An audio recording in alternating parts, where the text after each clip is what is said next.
En été, à l'époque dont je parle, les plages de l'Europe de l'Ouest se couvraient de femmes qui ne portaient pas de soutien-gorge, et la population se répartissait entre partisans et adversaires des seins nus.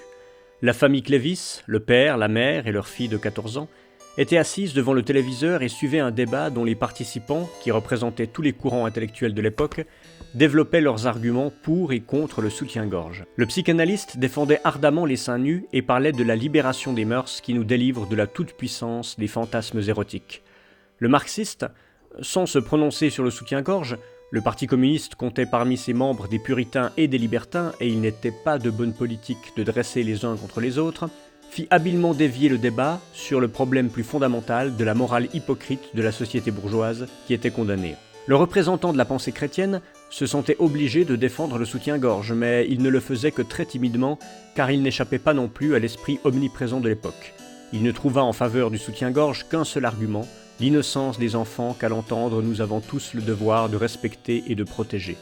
Il fut pris à partie par une femme énergique qui déclarait qu'il fallait en finir, dès l'enfance, avec le tabou hypocrite de la nudité et recommanda aux parents de se promener chez eux tout nus. Yann n'arriva chez les Clévis qu'au moment où la speakerine annonçait la fin du débat, mais dans l'appartement, l'animation persista encore un bon moment.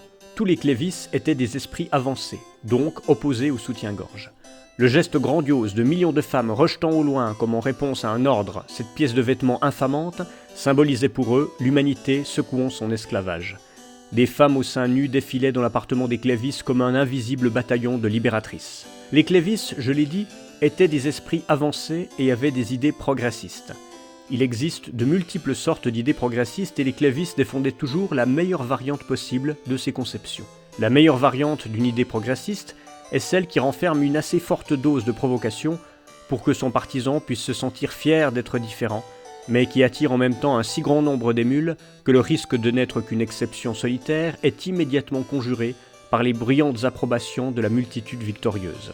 Par exemple, si les Clévis, au lieu d'être contre le soutien-gorge, avaient été contre le vêtement général et avaient déclaré que les gens devaient se promener nus dans les rues des villes, sans doute auraient-ils encore défendu une conception progressiste, mais certainement pas la meilleure possible. Cette position serait devenue gênante parce qu'elle avait d'outré. Il eût fallu pour la défendre une dose d'énergie superflue, alors que la meilleure opinion progressiste possible se défend pour ainsi dire toute seule. Et ses partisans n'auraient jamais eu la satisfaction de voir une position résolument non conformiste se révéler soudain la position de tous. En les entendant fulminer contre le soutien-gorge, Yann se souvenait d'un petit instrument en bois appelé niveau d'eau que son grand-père, qui était maçon, posait sur la surface supérieure des murs en construction. Au milieu de l'instrument, sous une plaque de verre, il y avait une goutte d'eau dont la position indiquait si la rangée de tuiles était horizontale. La famille Clévis pouvait servir de niveau d'eau intellectuel. En présence d'une idée quelconque, elle indiquait exactement s'il s'agissait ou non de la meilleure idée progressiste possible.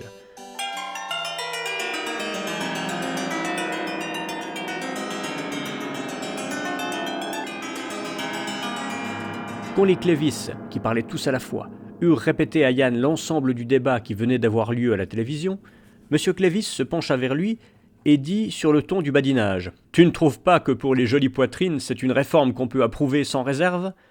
Pourquoi M. Clévis exprimait-il sa pensée dans ces termes-là ?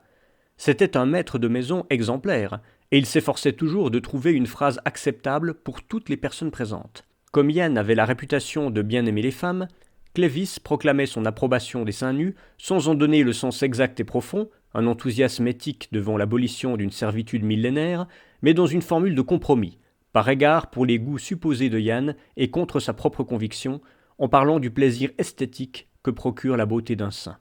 En même temps, il voulait être prudent comme un diplomate. Il n'osait pas dire carrément que les vilaines poitrines devraient rester cachées. Pourtant, sans être formulée, cette idée absolument inacceptable ne découlait que trop clairement de la phrase prononcée. Ce fut une proie facile pour l'adolescente de 14 ans. « Et vos ventres alors ? Hein ?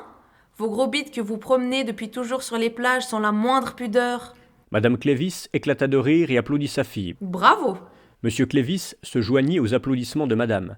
Il avait immédiatement compris que sa fille avait raison et qu'il était encore une fois victime de ce malencontreux penchant pour le compromis que son épouse et sa fille lui reprochaient toujours.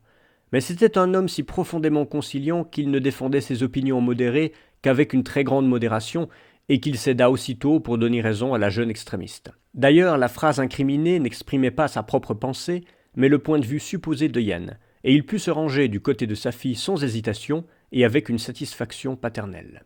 L'adolescente, encouragée par les applaudissements de son père et de sa mère, poursuivit. « Croyez-vous que c'est pour vous faire plaisir que nous enlevons nos soutiens-gorge ? Nous le faisons pour nous, parce que ça nous plaît, parce que c'est plus agréable comme ça, parce que comme ça notre corps est plus près du soleil. Vous êtes incapables de ne plus nous regarder comme des objets sexuels. » Monsieur et madame Clévis applaudirent à nouveau, mais cette fois-ci, leur bravo avait une tonalité un peu différente. La phrase de leur fille était en effet correcte, mais quand même un peu déplacée pour ses 14 ans. C'était comme un gamin de 8 ans qui aurait dit « S'il y a un hold-up, je défendrai maman ». Dans ces cas-là aussi, les parents applaudissent, car l'affirmation de leur fils est incontestablement digne de louange. Mais comme elle témoigne en même temps d'une assurance excessive, l'éloge se nuance à juste titre d'un certain sourire. C'était de ce sourire-là que les parents Clévis avaient teinté leur deuxième bravo. Et l'adolescente, qui avait entendu ce sourire et ne l'approuvait pas, répéta avec une obstination agacée.